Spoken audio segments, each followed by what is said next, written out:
What's breaking down, investors? It's July 22nd, 2022. I'll tell you what's not breaking down is the markets and my account. So everything's really healthy. Now, after I review the account, I'm going to just share some thoughts about the overall direction of the market. To me, it feels like it's getting a little bit exhausted, so I try to look for normal indicators that I would look at to figure out if the market is going to be correcting tomorrow or not. But I'm having a hard time finding some clues. Also, I figured out some more edits, I guess, or tricks. I don't know, customization that you can do on the advanced charts on Robinhood on the website. So I'm gonna go into that right after this special message. It's the account review. I'm sitting at a very near point to an all-time high. The all-time high is I think 201 maybe thousand intraday, a little bit over 200,000 closing. So I'm inching very, very close. Only about $4,000 away from that. And I didn't think that I would get it, but after I look at some of the volume analysis that I've been doing lately, it doesn't look too unlikely. So coming into this video, I kind of wanted to make a bearish video because I think that the market's getting a little exhausted. But then I look at some of the stuff to figure out if it's going to drop tomorrow, and it doesn't look that bad. I mean, actually, the futures I think are negative. I'm filming this a little bit after midnight on Thursday, so you're gonna be watching this on Friday, I guess. Yeah, the 22nd today, Friday. So the futures are negative last time I checked. The Dow futures actually turned up 0.02%, so about flat. S&P futures, Nasdaq are in the negative 0.23 and 0.58, but climbing back up. If you're interested, Alibaba sitting at 102.4 Hong Kong, which is about like 105 US, which is what it closed at. So no change there. Nothing really that you could tell by the futures. I guess gold and silver headed higher again. So that's about it. We can't really tell what's going to happen tomorrow, but I thought the markets were getting really exhausted, but apparently they might not be. I'll show you why. So anyways, back to the account. I'm sitting at 196,000, and I'm going to go through all the positions. You're going to see them on the right here. I'm going to scroll through them really quick. You can pause the video player at any moment to try to figure out what the entire position is, what my exact position is. There's quite a few options there. And then these are the equities. Apple had a really nice day, up 1.22%.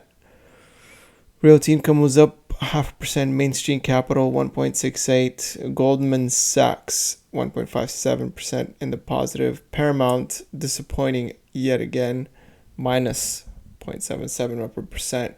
Smith & Wesson had an okay day at 0.66%. Smith & Wesson also paid $120 in dividends, so that's nice. Increased my buying power a little bit. Let's take a look at the account tab. The investing tab, my margin is down yet again, sitting at 64.2%. You got to double this number to figure out the margin, how margined I am. So that's not bad. I'm reducing this slowly, and if Goldman Sachs stays above $310 tomorrow, I'll be selling 100 shares of that, which will decrease my margin even more, preparing for the upcoming down leg in the market, however big that is. Which is kind of strange, by the way. I do want to talk about the direction of the market because we seem to be coming out with like bad news, but the market is not reacting, right?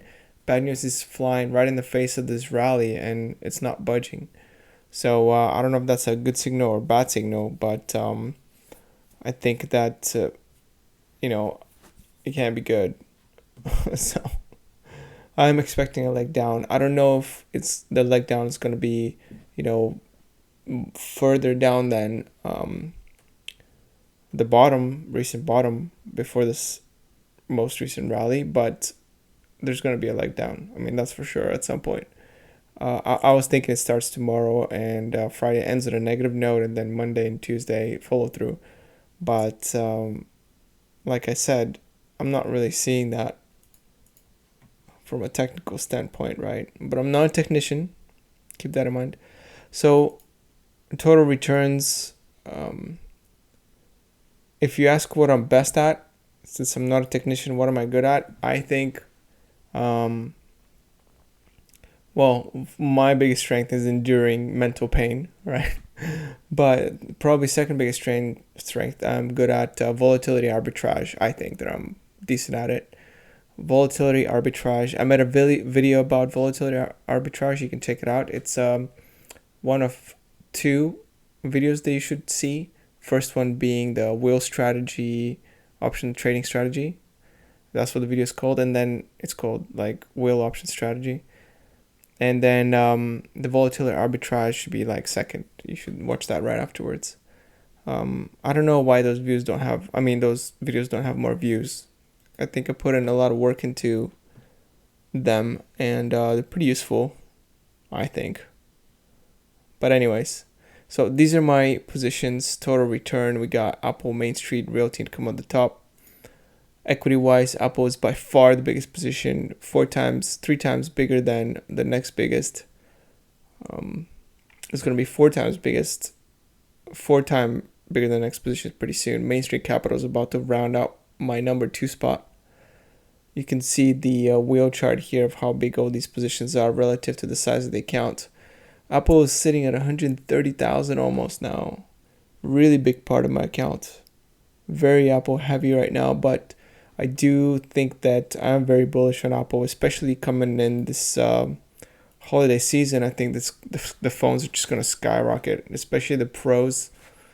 With the new visual update, I think everybody and their mother who cares about having the latest and greatest is going to update that phone, including me. I mean, I don't want to see that notch anymore personally, and that's why I'm upgrading.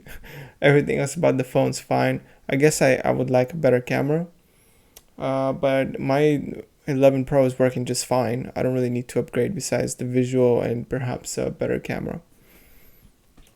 Still have like plenty of storage on there that I haven't used, and I don't know, it does the job fine. The size is fine. So probably just those 2 upgrades. But a lot of people care about many different things in the upcoming upgrades. I think that the notch for me though is a big deal, and I think it's probably a big deal for a lot of people who are looking for visual updates. So to stop repeating myself, let's go into the performance next. So I like to compare it to the S&P 500. We're just gonna do the day performance instead of the after hours. We're just gonna ignore after hours. So plus 1.83% for me today, and let's see how the S&P did. I usually like, if this is the first time you're seeing these videos, I like to compare myself to the S&P 500 because that's kind of like the benchmark that you gotta as an investor. If you can't beat the S&P 500, you shouldn't be bothering, investing your money. Just put it in VOO and let it ride forever, right? So that's the goal, is to beat the S&P 500. I beat it my first 2 years when I started this account, and then the third one I lost by a little bit. So I'm angry. So I'm trying to really beat it this year, and I think I'm succeeding. So the market only went up 1.02%. So I beat the market. Market also went up 3.78. Let's try to remember these figures. 6.28 on the 1 month. Down 9% on the 3 months. Remember that one? Down 9%. And then down almost 9%. So on the 3 and a year chart. All right. So let's take a look. So 1 week I'm up 8.37, winning. 1 month is up 20.82%. Huge. This one was down 3 months, was down 9%. I'm up 9%. So a difference of 18.4% on the account here versus the S&P 500. The 1 year was also down 9%. On the 1 year, I'm up 11.95. So over the year, 20.5% or almost 21% better than the market. If you're interested in the all-time chart, I will show it, but I always have to say I started investing somewhere in August 28, 2018, which is somewhere around here. So that's why the count looks flat before then. So this is the all-time chart. I'm up 171%, basically 72% over the course of about 4 years. All right, so that's the account. Next, we're going to talk about some analysis. So, I mean, usually the market gets exhausted somewhere around here, and I'd be very surprised, especially with the influence of negative news, if the market rallies tomorrow. But I'm looking at some, indicators here, especially what Robinhood has to offer, and it doesn't seem like it's budging. Like, let's take a look at Apple, for example. And if you look at the volume for Apple, let me zoom that out so you can see better. Zooming. All right, that's better. So if we look at the volume, this blue line, by the way, is the 200-day moving average. We can edit it here. That's what I found out. You can edit it. You can put whatever number you want. So for example, let's say you want 50-day moving average. It looks like this. But you want to pick something that's being respected. So how about 356? Definitely not respecting that. Whoops. Oh, I clicked the button and something cool happened, but then I exited. This is very interesting. 250.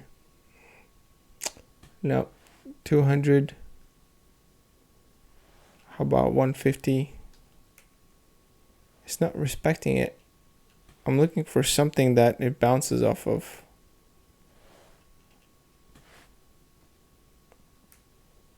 Nope. How about 300? It doesn't look like 300 moving average. Anyway, doesn't matter. My point is that usually some of these moving averages act as resistances or supports. But one thing that you can see here is that RSI is actually not skyrocketing. So the RSI is the relative strength index. You can adjust the overbought, undersold levels here. You can also do Wilder smoothing. You can edit it. You can edit the period, the color. So these are the new options that I discovered here. If you click on the little cog, you can kind of edit, what you want to do. So you can edit the color of, let's say, this moving average. I can make it, yellow, whatever I want, blue. So it's pretty cool. But anyways, no sign of exhaustion. I talked about volume analysis here, so you can see how the volume was getting exhausted here a little bit on, I guess, Monday, July 18th at around 9-10 p.m. And then a big drop followed. I don't really see the same type of exhaustion here in Apple, so it doesn't look too bad. And then I looked at the Qs, which is NASDAQ, and there's the same type of exhaustion here on the Monday. Not really seeing it on Thursday. I'm seeing maybe a little bit of decrease. Not really. No decrease in volume really. Same as on Tuesday. So Friday is gonna really be indicative. What else can I look at? So we looked at Qs, we looked at Apple. How about Tesla? Let's see if Tesla just had earnings, so that's gonna be high volume. What about Goldman Sachs? Goldman Sachs, go to advanced. Goldman Sachs is really thin. Alright, so Goldman Sachs could have a red day and it could drag the market down. So I'm looking for a financial sector. Let's see some more financials here. How about Citi recently led the market higher? Pretty exhausted. Huge day on Monday, right? Because of the earnings. And then big candle here on Wednesday. I mean, not candle, volume spike. I guess it kind of protected this low level, so that's a kind of a positive sign actually. It doesn't want to drop below, what's this level here, 51.5. Doesn't want to drop below 51.5. So I could see that getting retested because of low levels. So look for, I guess, 51.5. What's another big bang here? What was American? No,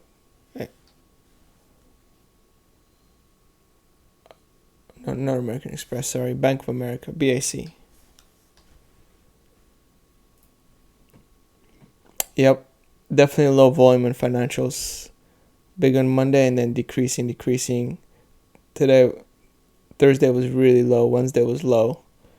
So yeah, it's getting into dangerous territory actually for the financials. I think there might be a financials led downturn somewhere through the day. I'm thinking like a slow decline, and then yeah, we're probably gonna finish Friday negative in the financials and then drop on Monday. I think they will lead, but the tech stocks don't seem to be budget, so they could be financials lower, so XLF low, and tech sector a little bit up. That's what I'm thinking might happen. So it could be a pretty flat day overall. We'll see if I'm right. It'll be very interesting. Maybe look at another bank. What was it? WFC was it? Wells Fargo. Yep. Big volume spike here at the end. So Wells Fargo doesn't wanna drop. How about JP Morgan? JP Morgan Chase, big volume at the end, okay. So Goldman and Citi are in danger. What's another big company here that we can look at? Berkshire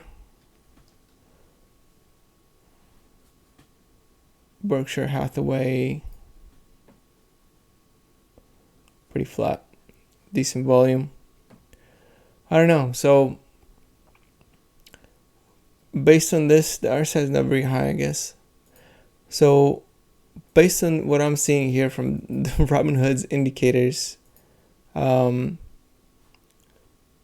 doesn't seem like there's going to be too much action. If anything happens, I'm guessing Citigroup and Goldman Sachs will kind of go into negative territory, and they might drag the financial sector down a little bit. But it seems like there might be a little bifurcation there in the market. The tech might hold it up high throughout the Friday. It's going to be really interesting to see what happens in the last hour on Friday, especially in the last 30 minutes, 20 minutes, because that's usually indicative of how the next Monday is going to start, barring any major news. So look for that. That's another thing that I've kind of picked up on over the years, that the last phase of the trading session usually tends to signal what's going to happen next week. All right, I'm going to cut it off right here. That's it for now. I did an update. I'm very happy about that. I'm looking forward to tomorrow to see what happens, and then the weekend so I can make some company reviews. If you want me to review a company, I still got to do A, G, and C. But after I do that, free for suggestions if you want me to do a little company review and give you my thoughts on their numbers, etc. Let me know. Write the symbol down below in the comments. All right, peace.